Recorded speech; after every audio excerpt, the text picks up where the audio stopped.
Kerala cricket league രണ്ടാം സീസണിൽ run വേട്ടയിൽ മുന്നിലെത്തി ഓറഞ്ച് ക്യാപ്പ് സ്വന്തമാക്കി ട്രിവാൻഡ്രം റോയൽസ് നായകൻ കൃഷ്ണപ്രസാദ്. ലീഗിലെ 10 മത്സരങ്ങളിൽ നിന്നായി 479 റൺസാണ് താരം അടിച്ചെടുത്തത്. സെമി കാണാതെ റോയൽസ് ആദ്യഘട്ടത്തിൽ തന്നെ ലീഗിൽ നിന്ന് പുറത്തായെങ്കിലും ഒരു സെഞ്ചുറിയും 3 അർദ്ധ സെഞ്ചുറിയുമായി ഈ 26-കാരൻ തിളങ്ങി. കൃഷ്ണപ്രസാദിനൊപ്പം നിഖിൽ കുമാർ തയ്യാറാക്കിയ റിപ്പോർട്ടിലേക്ക്. കേരള ക്രിക്കറ്റ് ലീഗ് രണ്ടാം സീസണിലെ ഓറഞ്ച് ക്യാപ്പ് വിന്നറായിട്ടുള്ള ട്രിവാൻഡ്രം റോയൽസിൻ്റെ കൃഷ്ണപ്രസാദ് നമ്മുടെ ചേരുന്നുണ്ട്.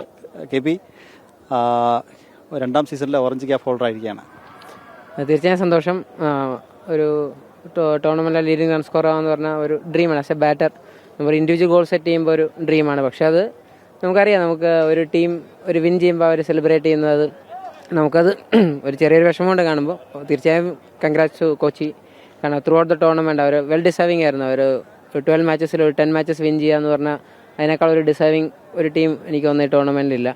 പക്ഷേ നമുക്കൊരു ടോപ്പ് 4 എത്താൻ പറ്റാത്ത, നമുക്ക് ഈ ഒരു ഫൈനൽ സ്റ്റേജിലെത്തി കളിക്കാൻ പറ്റുക, അതൊരു ടീമിന് അത്ര എത്തിക്കാൻ പറ്റാത്തതിൽ ഒരു ചെറിയൊരു വിഷമമുണ്ട്.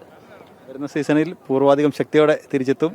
തീർച്ചയായും ഇനി ഒന്നുകൂടെ വാശിക്ക് അടുത്ത സീസണിൽ നമുക്ക് എപ്പോഴും ഒരു ടീം ജയിക്കുന്ന ഒരു ടൂർണമെൻറ്റ് വിൻ ചെയ്യുക. KCL പോലെ ടൂർണമെൻറ്റ് നമ്മൾ ചാമ്പ്യൻസ് ആ സ്റ്റേജിൽ നിന്ന് ആ ട്രോഫി കളക്ട് ചെയ്യുന്ന ഒരു ഡ്രീമാണ്. അതാണ് ആസ് എ ക്യാപ്റ്റൻ നമുക്ക് ഏറ്റവും വലിയ ഡ്രീം എന്ന് പറഞ്ഞാൽ അതാണ്. ആ ഒരു ടീം ട്രോഫി, ആ ഒരു വിന്നിംഗ് ട്രോഫി, ആ ഒരു ചാമ്പ്യൻസ് ട്രോഫി കളക്ട് ചെയ്യുക എന്ന് പറഞ്ഞാൽ.